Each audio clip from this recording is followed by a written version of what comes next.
11-р бүлэг Хятад, Тангууд, Сартул 11-р бүлэг Хятад, Тангууд, Сартул Багдад ба Оросыг эзэлсэн нь. Тэрний хойно Чингис хаан хонин жил Хятад иргэнийг эзлэхээр морилов. Фужоог авч үнэгэн даваагаар давж Сүндэ Фуг авч Зэв, Хуухнаг Баатар хоёрыг манлаа болгож элгэв.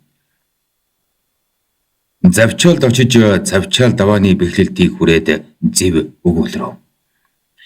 Дайсныг үдэж бэхлэлтээс гаргаад байлдъя гээд цэргээ ухруулв. Зэвийн цэрэг ухрахыг үзээд нэхэж байлдъя гэж Хятадын цэргүүд уулыг бүрхэж хөндийг дүргэж нэхлээ. Сүндэ Фугийн хошууг өрмөгц Зэв гэдрэг эргэж довтлоод нэхэж ирсэн дайсны цэргийг сөнөөж дарлаа. Чингис хаан гол цэрэгээ авч дарцаагаар хурж ирээд Хятадыг хөөж хар Хятад зөрчид Жүүний шилдэг Баатар цэргүүдийг дарж завчаалыг хүртэл Хятадын цэргийг хяартал хятав. Завчаалын хаалгыг Зэв эзэлж уулыг давв. Чингис хаан шар тэгт буужээ. Жөндөв хотыг эзлэх, бусад олон хот балгасыг эзлүүлэхээр цэрэг явууллаа. Зэвийг Дүнчан хотыг эзлүүлэхээр илгээв.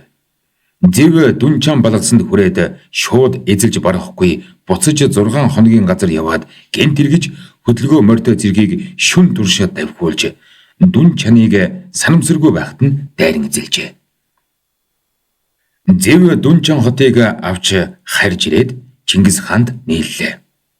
Жөндөө хотыг бүслэн байлдаж байхад Алтан хааны эх ноён Ванган Чансан Алтан хаанд дурдгаж хэлсэн нь: Тэнгэр газрын заяасан цаг их суурин шилжих цагт хүрв.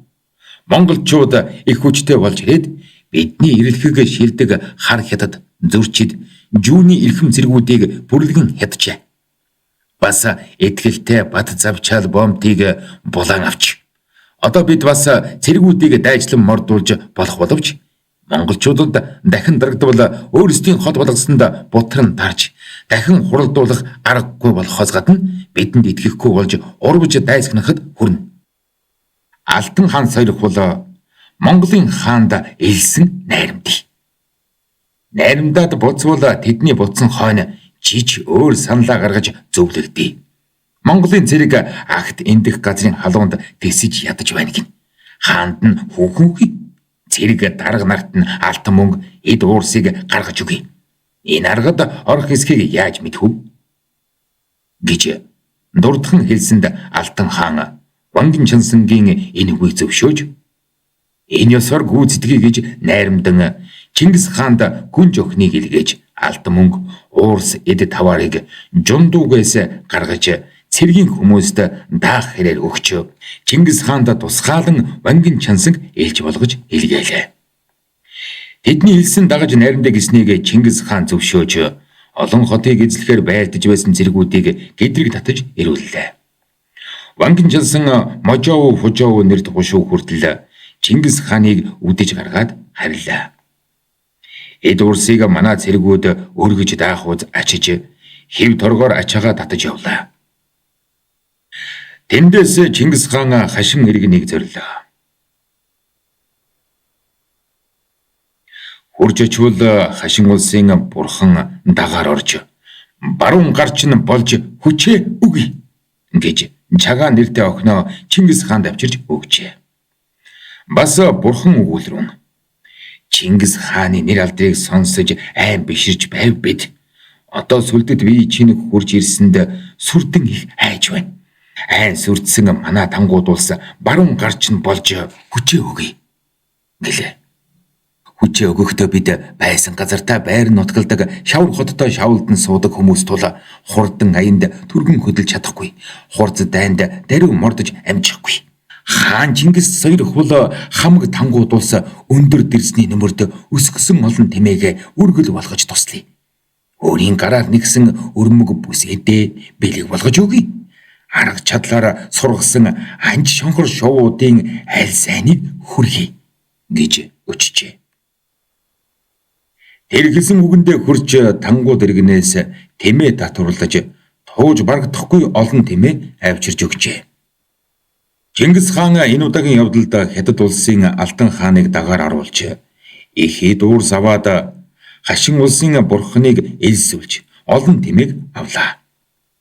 Ийхүү Чингис хаан тэр хонин жил морилоод Хятад иргэний Ахута нэртэй Алтан хааныг элсүүлж тангууд иргэний Илаху бурхныг элсүүлэн харж сайр хэрд буужээ. Тэрний хойно Жэугуанда найрамдахаар илгээсэн Жубхан тэргүүтэн олон элчийг Хятадын Алтан хаан алсан тул Чингис хаан нохой жил Хятадтай байлдахаар дахин морджээ. Бидэнтэй найрамдсан байдал Жэугуанд илгээсэн элчийг яагаад нөхчөөсөн бэлээ гэж байлдахаар мордоод Чингис хаан Дүнгуан бомтыг чиглэж зэвийг завчаалын чигээр байлдууллаа. Чингис хааныг Дүнгуан бомтыг эзлэхээр яв гэж Алтан хаан мэдэж Илээ, Хада, Хүвэгэ түр гурваар цэрэгээ захируулж нэмэлт хүч болгож улаан дэнгэлэг магнад явуулаад Дүнгуан бомтыг бэхэлж давааг бүх давуулах тун гэж Илээ, Хада, Хүвэгэ түр гурвын цэрэгийг хурдлуулан илгээжээ. Чингис хаан Дүнгуан бомтыг хүрвэл Хятадын зэргүүд уулыг бүрхэж хөндийг бэлхэж байлаа. Чингис хаан Илээ, Хада, Хүвэгэ түр гуравтай байлдаж Илээ, Хада нарыг ухрууллаа. Толуу чигүү хүргэн хоёр хөндлөн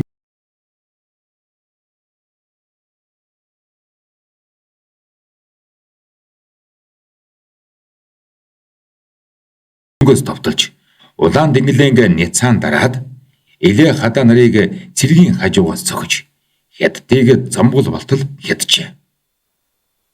Хятадын зэргүүд хядагдан баригдав гэж Алтан хаан мэдэж жундуу болгоснаас зайлан дутааж Нанжин хотод очиж суужээ. Үлдсэн зэрэг нь өлсөж үзгээж өөр зураа алалцаж хүний махыг эдэлцжээ. Толуу чигүү хүргэн хоёрыг сайн байлдав гэж Чингис хаан ихэд сайшаажээ. Чингис хаан Хэсивүүд буугаад дараа нь Жиндуугийн шар хэрд буулаа. Зэв завчаал бомтын хаалгыг хэвдэж тэндээс зэрэг хөдөлгөж Чингис хаанд ирж нийлжээ. Алтан хаан Жундуугаас зайлахтаа Жундуу хотод Хада нэртэй ноёныг Лүү Шоу гэдэг сайд болгож оргисон гэжээ.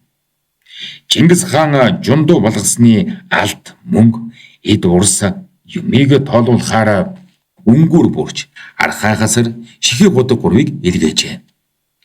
Энэ гурвын очиход Хада ноён өгтөж алттай хээтэй эд урсыг барьж хот хотроос гарч уулзжээ. Хадаад шихий бодог өгүүлрэв. Урд энэ Жундуу хот Жундуугийн эд юм Алтан хааных байлаа. Одоо Жундуу Чингис хааных болов. Чингис хааны эд урсыг чи яагаад далдуур хулгаалan авчирч өгч байна? Энийг би авахгүй гэж чихээ бодог эсав. Өнгөөр буурч архай газар хоёр авлаа. Энэ гурав Жундуугийн имийг тоолж иржээ. Тэнд Чингис хаан өнгөөр архай чихээ бодог гурваас Хада юу өв гэж асуул. Чихээ бодог өгүүлрэв. Алттай хээтэй урсыг авчирч өгчээ.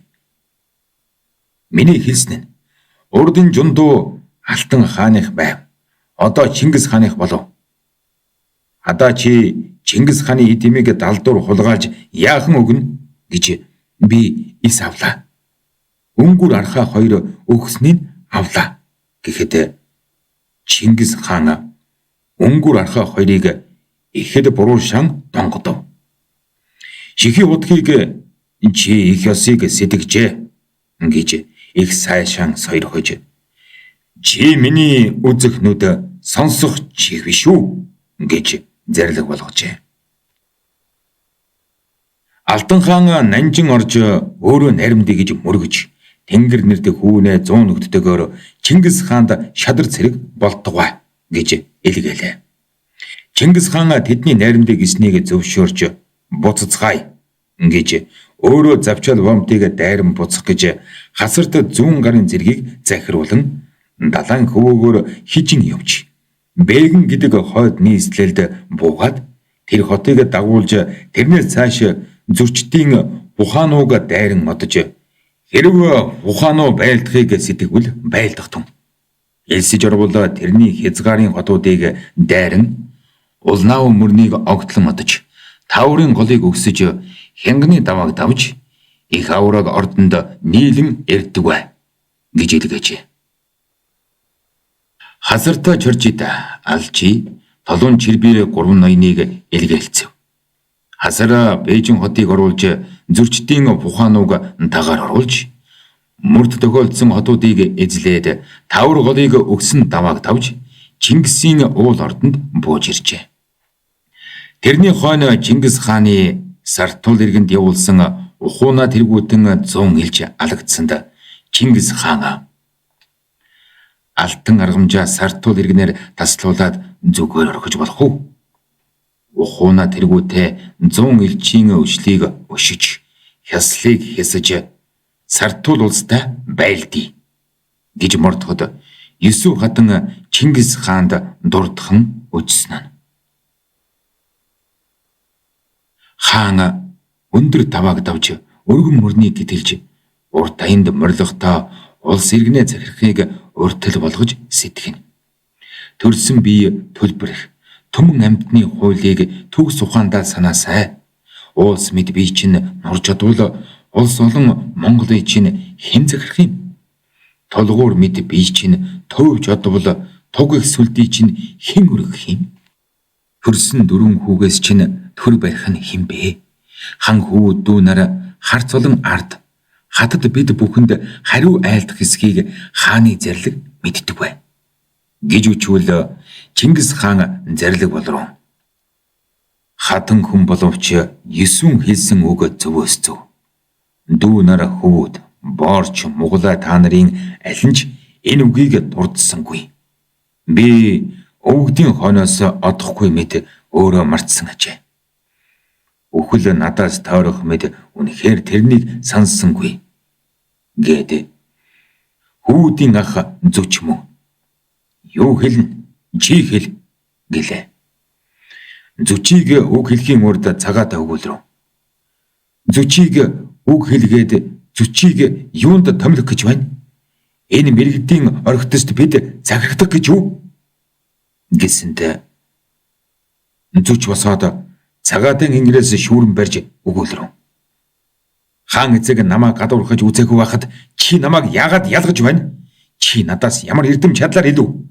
Чи ганц догшин омгоороо илүү үз? Харвалцаад чамд хартвал эрхийг огтож хайцсугай. Барилдаад чамд ялгадвал унсан газраас бүү болсугай. Хаан эцгийн зарлиг мэдтгвэ. Гэхэд зүчи цагаатаа хоёр ингээс барилцаад зүчийн гараас боорч татаж цагаатан гараас муглаа татаж байхад Чингис хаан дуугүй сууж байлаа. Хөгчөөс зүүн идэхэд байж өгүүлрөө. Цагаатай чи юунд яарав? Хаан эцэг чинь хүүдийн дотроос чамд итгэж байсан билээ. Та нарыг төрхийн урд одтой тэнгэр орчиж, олон улс байлдаж, орондоо ундах завгүй олзлон булаалдаж байв. Хөрст дэлхий хөрвж, хөвчин улс хямралдаж, хүнжилдээ ундах завгүй хөнөөлтөнд тэмцэж байв. Эргэлзэн бодох чөлөөгүй элбэлдэн зүтгэж яв. Ухран дудаах газаргүй урагшлан байлдаж яв. Амар жаргах аргагүй алалдан тэмцэж яв. Гадна сайхан ихийнхээ халуун элгийг хөргөж, хайрт зүрхийг гомдгож, тос шиг санааг зарцуулж, сүү шиг сэтгэлийг ээдүүлэх чалчам үгийг цагаатаж хэллээ. Бүлээн элэг нэгтээ бүрд хатны хүүхэд биш үү? Халуун элэг нэгтээ хамт төрсөн хүүхэд биш үү? Зүрхний хайрт ихийн зүртгсэн ачийг мартаж, зүүгүй үгээр гомдтгол гимшивч нэгэнд хожидно. Хэвлдээ тээсэн ихийн хэтэрхий ачийг мартаж, хитэр үгээр гомдтгол хизээж баясгаж чадахгүй. Хаан богд эцэг чинь хамаг улсыг байгуулахдаа хар толгоогоо хайрлахгүй, халуун цусаа гамнахгүй, хамхах нүдэ ирмэхгүй, гарын ханцуг дэрлэж, гадаад хормоогоо дэвсэж, шүлсний хөөсөр ундалж, шүдний махаар хооллож, магнаан хөлсийг гоочтод мацаж чармааж явхад уулны хөлсийг урсдал улсаа хурааж явхад хайрт хадан их чинь хамт зовж явжээ. Оюун төгөлдөр их чинь ойдолд дээлээ огшуулж, огтор хормоогоо шууж, хүүхдээ өсгөхийн тулд хүч чадлаа шавхаж, залгих хоолны шимтэйг заяасан хүүхдэд өгч, уух ундны дээжийг урдаар та нарт өгч, өсөх үрээ тижээж, үлсэж ядарч явлаа. Игмээс чинь татаж, эрийн зэрэгт хүргэсэн эрхэм ачийг санацгаа.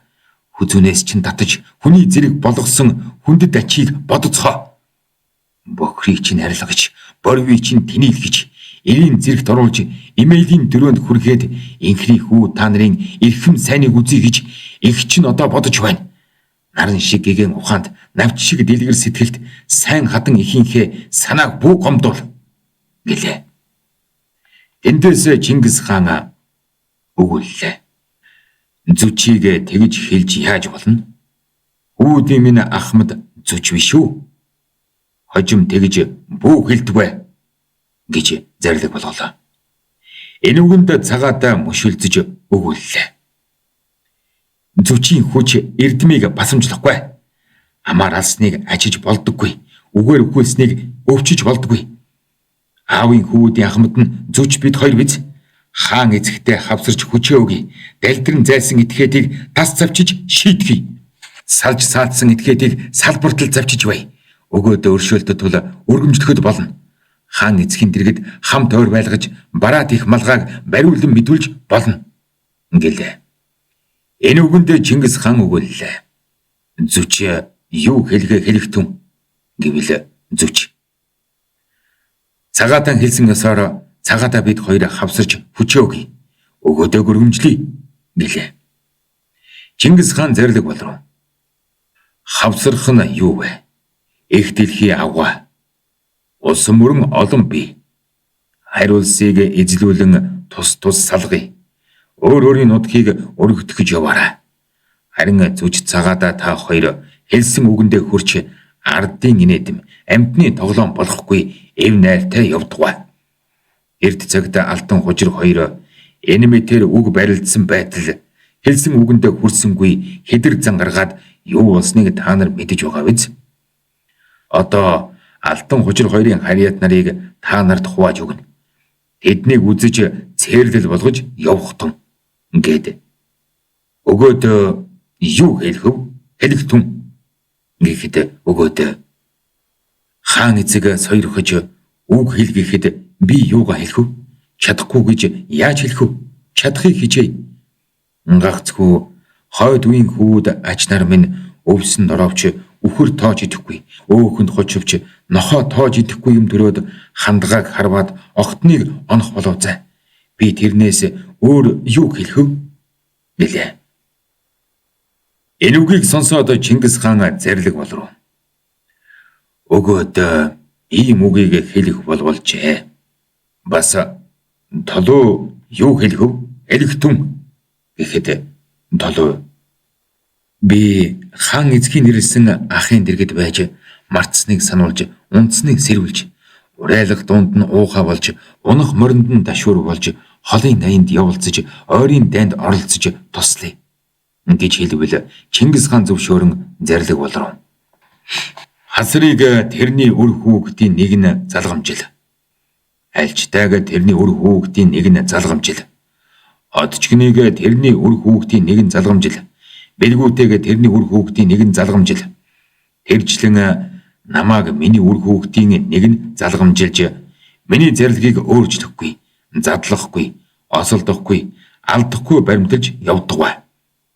Өгөөдөн үр хүүхэд өвсөн дороовч үхэр тоож идэхгүй.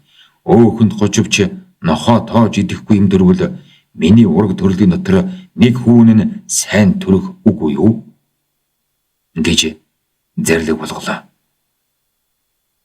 Чингис хаан байлдаанд мордоод Тангууд улсын бурханд ээлж явуулж хэлүүлсэн нь. Баруун гарч нь болъё гэж чи хэлсэн биш үү? Цартул улсад алтан аргамжаа тастуулаад би хариу авахар мордов.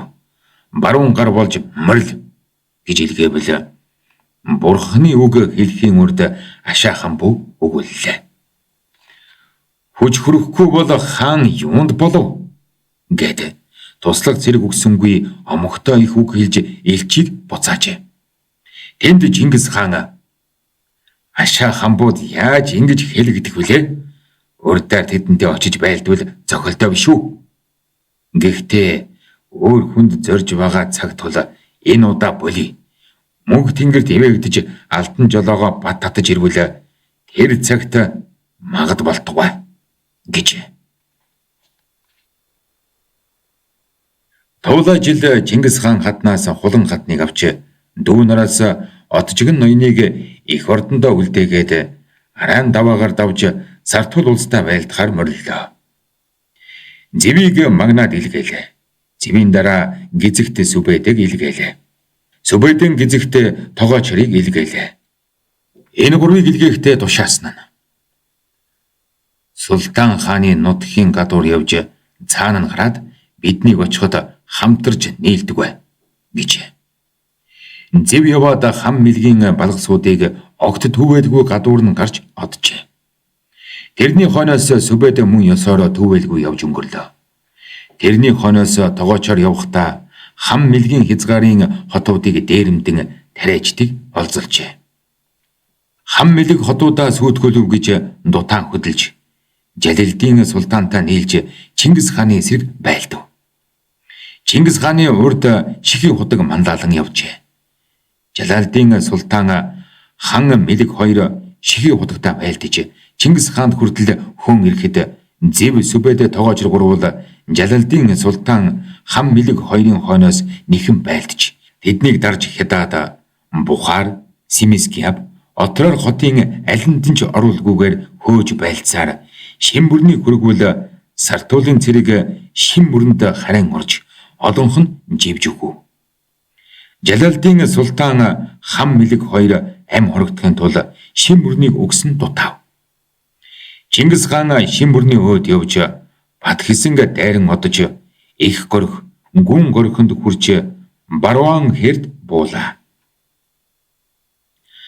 Жалалдийн султан хам мэлэг хоёрыг нэхүүлэхээр Жаларайн балааг илгээжээ. Чингис хаан Зэв Сүбэд хоёрыг ихэд сайшаан өгүүлрүү. "Зэв чиний нэр 6-тай билээ. Тайчуудаас ирж Зэв нэртэй болов" гэд Тогоочоор хам мэлгийн хязгаарын хотуудыг өөрийн дураар сүйтгэж хам мэлгийг дайсан болгов. Цээрлэл болгож тэрнийг алъя гэж хэлсэн боловч дараа алхаа байж их буруушаан зэмлэж цэрэг захирах эрхийг хасжээ. Тэр Баруун хэрээс Чингис хаан өөрөө буцаж зүч цагаад өгөөд 3 хүүнээ баруун гарын цэргийг захирч амуу мөрний гэтлэн өргөнч хотыг хүрхтүн гэж явууллаа. Тодууг Ирүү Исэбүр тэргүүтэн олон хотыг эзлүүлэхээр илгээлээ. Чингис хаан өөрөө Отроор хотод буулаа. Зүч цагаад өгөөд 3 хүүн очоод гэдрийг лавлсан нь "Зэрэг бүрдв, өргөнч хотыг хүрв. Бид хинийхээ үгийг дагаж явах уу?" гэж өчиж илгээвэл Чингис хаан зарлиг болров. "Өгөөдийн үгээр явтугай" гэж илгээлээ. Тэндээс Чингис хаан Отроор хотод буугаад хөдөлж Семискиаб хотод буужээ. Семискиаб хотоос хөдөлж Бухар хотод буулаа. Тэнд Чингис хаан Балаа ноёныг хүлээж алтан горхны нуруунд султан хааны туслан зусаж толууд илж илгээлээ. "Зуны халуун болов. Цэргийн амс хийж буулгах, чи бидэнд ирж нийл" гэж илгээлээ. Толуу Ирүү Исэбүр хотыг аваад Систен хотыг эвдэж Чүгчрэн хотыг эвдэж байхад элч хурж иржээ. Толуу Чүгчрэн хотыг эвдээд буцаж ирээд Чингис хаантай нийлжээ. Зүч цагаад өгөөд 3 хүүн өргөнч хотод орж гурвал олон хот эргэнийг хувааж аваад Чингис хаанд хувь гаргаж өгсөнгүй. 3 хүүн буцаж ирвэл Чингис хаан зүч цагаад өгөөд 3 хүүнд уурлаж 3 өдөр эс уулзав.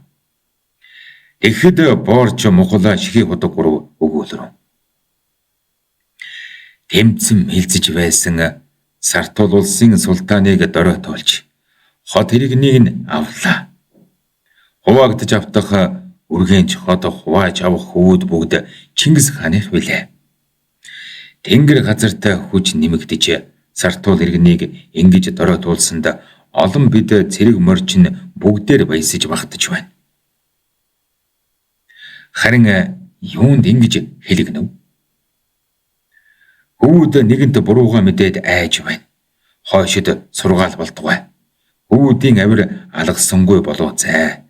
Хаан саяр хул хүүдийг уулзуулж болох уу гэж өчвөл Чингис хаан тайлхарч зүч цагаатай өгөөд 3 хөөнийг уулзуулж донгодож өвгдийн үгийг өв болгож хуучин үгийг хууль болгож байсан газар нь тогтож ядтал магнан хөлсийг арчиж ядтал зэмлэж буруушааж байхад хонтахаар Чормаган энэ 3 хорчин Чингис хаанд өчрөв. Гөрөөнд сая гарч байгаа залуу харцаг мэт хүүдийн зөргийг шантруулан энэ мэтэр яаж донгодож болох вэ? Өвүүд айж сэтгэл алгасангүй болов зай. Ургах нарнаас шингэх наран хүртэл дайсан иргэн олон байна. Бидний төвд нохтыг турхирж явуулбал дайсан улсыг бид дарж тэнгэр газрын өмгөөр хүчээ нэмэгдүүлж алт мөнгө эд уурс эл бүхий имийг чамд авчирч өгье. Аль улсад явуулах вэ гэвэл Багдад иргэний халиф султан гэж би гинэ. Тэрнийг эзлэхээр бид аяйлан явъя гэж өчвөл энэ үгийг шүүмжлэн бодож Чингис хааны хэлэн тайтгарч зөвшөөрөөд хонтохоор Чормаган 3 хорчинг сойрхож Адарганы Долонгорын хонтохоор хоёрыг миний дэргэд байтугай гэж нөгөө Үдгигийн Чормагныг Багдад улсын халиф султанд аялууллаа. Бас энэтхэг иргэн Багдад иргэн хоёрын завсарт байгаа Ару Мару Мадсари улсын Авту хотыг эзлэхээр дөрвөдийн дөрбэ догшныг аялуулав. Бас Сүбэдэ Баатрийг Умар зүгийн ханилан Хевчаг, Бажигид, Орос, Мажар, Асу, Сасу, Черкес, Кишмир, Болор буюу Болгар, Лалаа эдгээр юу гэдэг юм бэ? Болор буюу Болгар, Лалаа эдгээр 11 аймаг харь улсыг хүртэл ижил, яйг мөрнийг гэтлүүлэн Киев, Хэрмэн хотуудыг хүртэл аялууллаа. Бас Сартуул улсыг эзэлж дуусаад Чингис хааны зарилгаар хотод дарга тавихад Үргэнч хотоос Хоромши өвгтөө Сартуул Ялаваач, Масхууд гэдэг нэртэй эцэг хүүн хоёр ирж хот газрын ёс заншлын тухай Чингис хаантай ярилцлаа. Тэд хот газрын заншил ёсыг сайн мэдэх тул хүүн Хоромши, Масхуудыг Монгол дарга нарын хамт Бухар, Семискиаб, Үргэнч, Удаан, Хисгар, Үрэн, Гусандарэл тэргүүтэн хотыг захируулад эцэг Хоромши Ялаваачийг авчирч Хятадын Жунду хотыг захируулжээ. Ялаваач, Масхууд нар хот сүрэн газрын журам ёсыг сайн мэдэх тул Хятад улсыг захирах Монгол дарга нарын дэргэд Сартуул хүмүүсийг зөвлөгч нараар томилжээ. Чингис хаан Сартуул улсад 7 жил яваад тэнд Жаларын Балаа ноёныг хүлээж байхад Балаа ноён шим мөрнийг гэтэлж Жалалдын султан хам мэлэг хоёрыг энэтхэг газар хүртэл нэхвэл Жалалдын султан хан мэлэг хоёр нэгэнт завхсан тул энэтхэгийн хязгаарын иргэдийг олзож тоноод олон тэмээ ямааг авч буцаж иржээ. Эндээс Чингис хаан буцах замдаа Эрчис мөрөнд зусаж 7 дугаар он дахиад жилийн намар Туулгын хар шугууд эх ордоо засаж буулаа.